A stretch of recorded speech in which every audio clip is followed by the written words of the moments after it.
Hi, and welcome back to the Chronicles of Nani. I'm Nani. I'm already making some improvements from last week when I did my first ever vlog. We have an intro now that you've already seen, and I've also corrected an error I think I made in rewatching 20 minutes of me telling you all about my vlog. I never actually said the name of the vlog or who the heck I was. Um, I can tell you now, this is the Chronicles of Nani, and I was last week and still am Nani. Today I'd like to talk about sports. I am a big sports fan, and I've been a baseball fan for like ever. As a child, I can tell you that I was Al Kaline and Pete Rose greatest people to ever stand on the hallowed ground of a baseball field. But the sports that I want to talk about today is sports in 2020. Sports while coronavirus is a thing.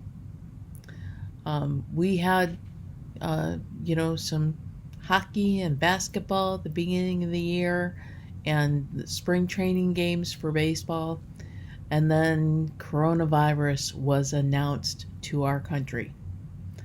I don't even want to think about what kind of danger we might have been in going to those games before that, because it was announced to the country in March, but my doctor quarantined me because of it at the end of February.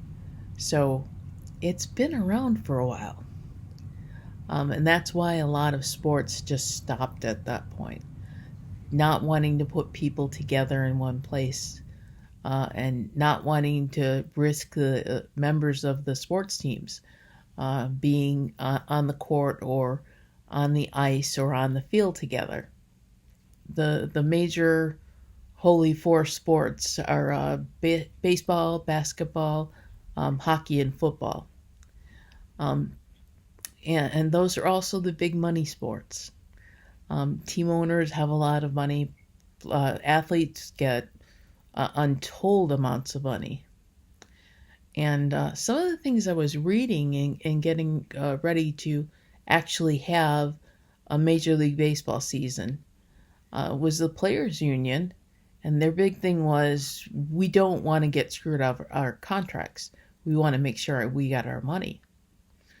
That started making me feel a little uncomfortable.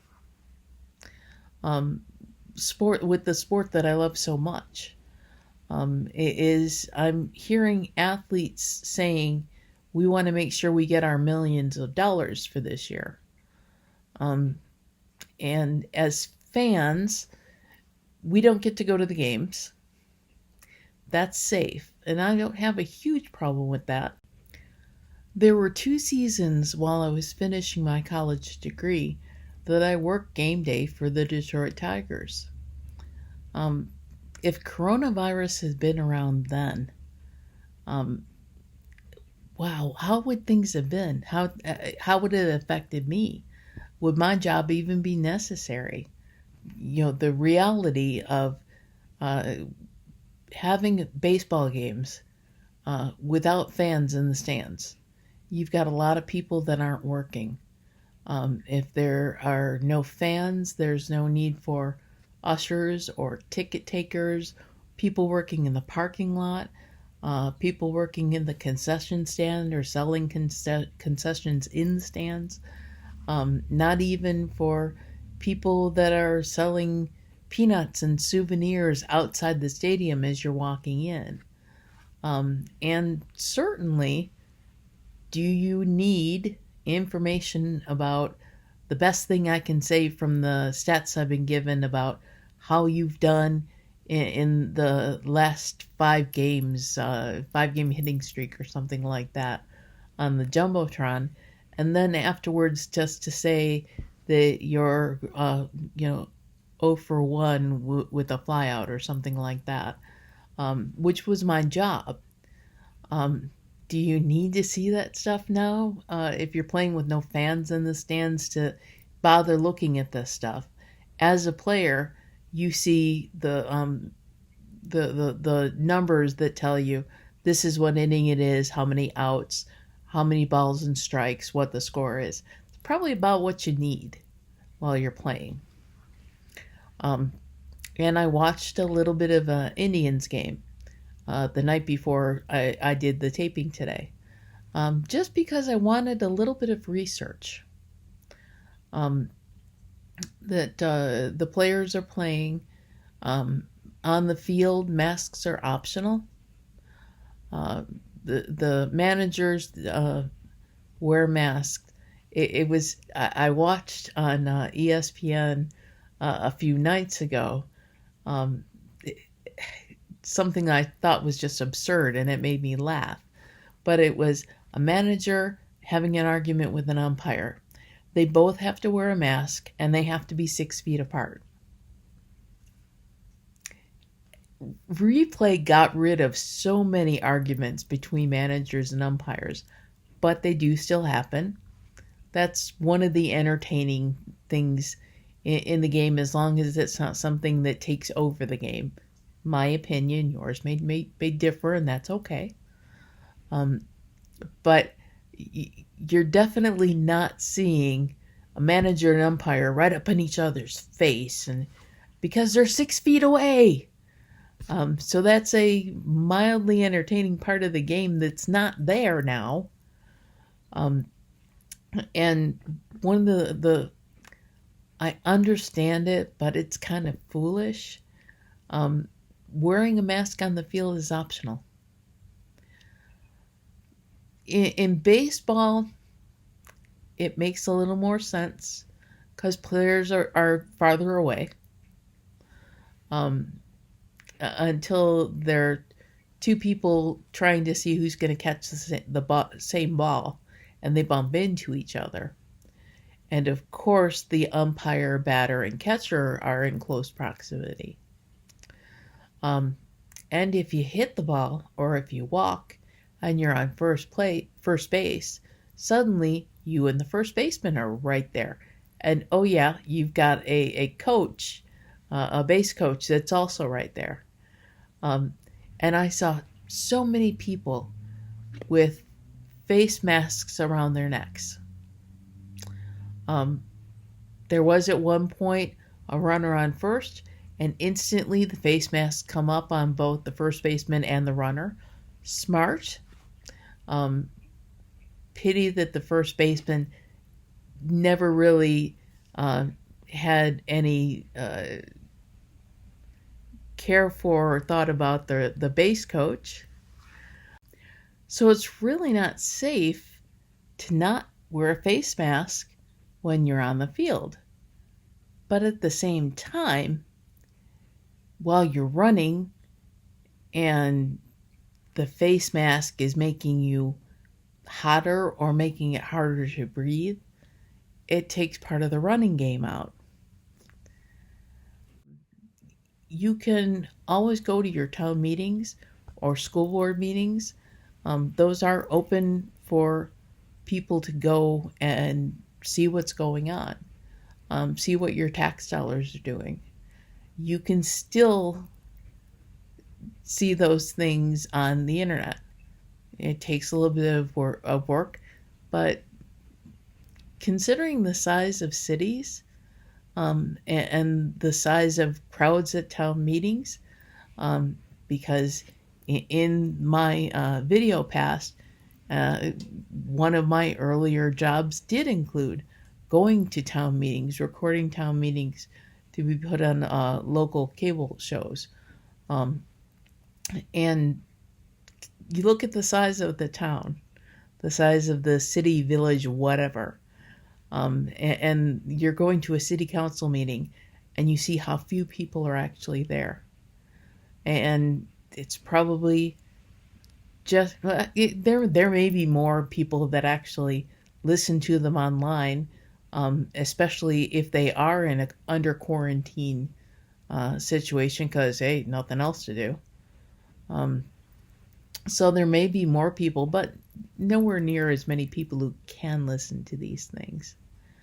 And it's sort of, I hear things at board meetings where they're talking about how much it's going to cost to be able to safely get our kids to school, and how much the town or village doesn't have to make a safe way for our kids to get to school.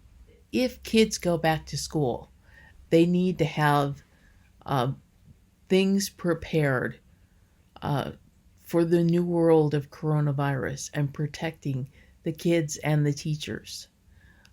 So they have to have masks and they have to have um, busing. But if a bus is usually a full bus, it now has to have a shield made around it so the bus driver is shielded and protected. And kids can't sit two or three in a seat anymore. They have to be separated by 6 feet from each other, which means the bus has to make more than one trip to get the same number of kids to school. And it costs more gas.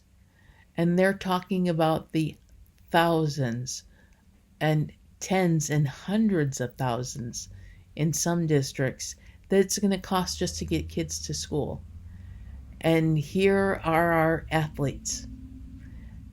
Not only has it always been sort of a, what's wrong with our priorities, that our athletes can get paid so much more than teachers who take care of the greatest natural resource that we have in this country, which is our children.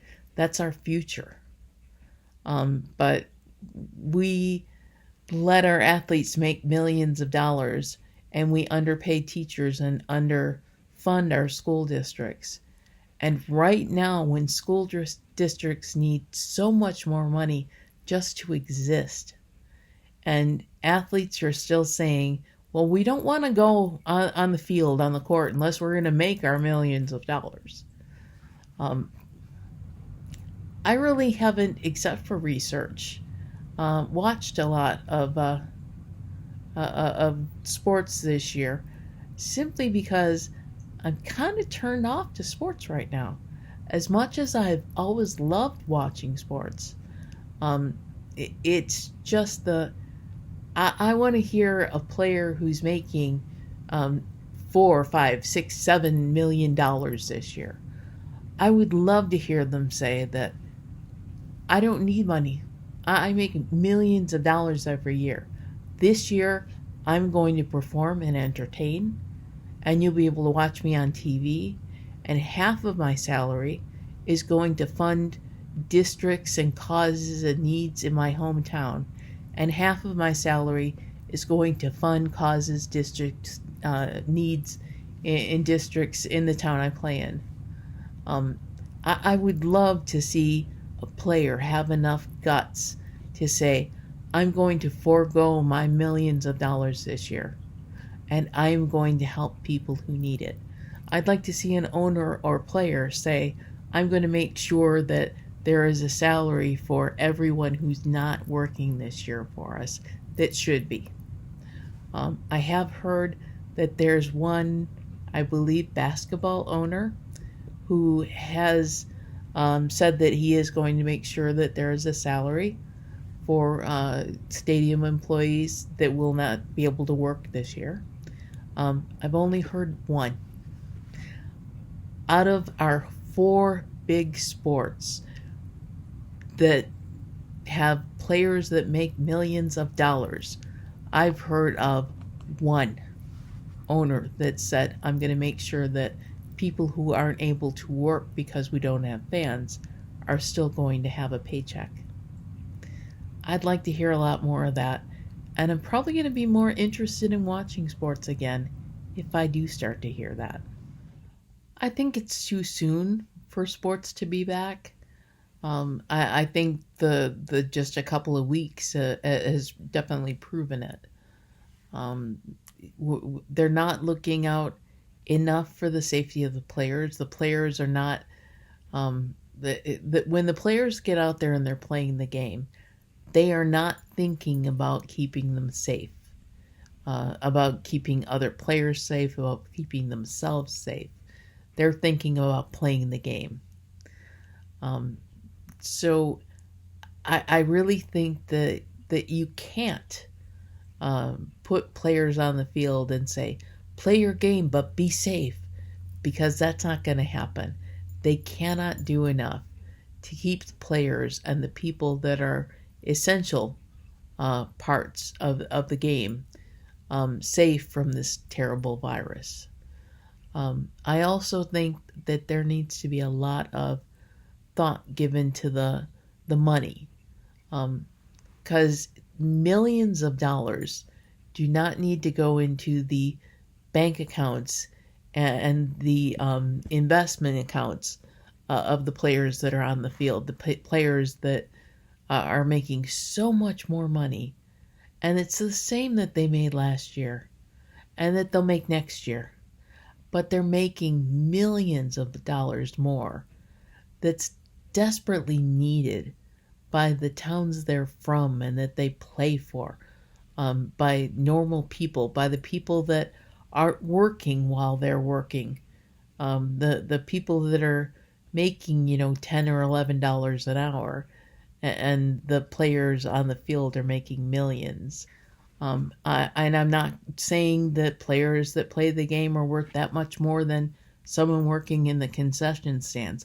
However, if your team is losing and you're really hungry, you might disagree with that one. But just realistically, the players who now are making millions every year should really be looking at taking care of the important people who have supported them their entire careers and desperately need the help now. So that's the end of my rant for this week. There's going to be a lot of happier vlogs. There's also probably going to be rantier vlogs. That's life with MS in the 21st century. And that's not going to change. But for some reason, I'm really happy letting everybody else know about it. I hope I'm going to see you again soon. You can hit that subscribe button anytime. That makes me really happy.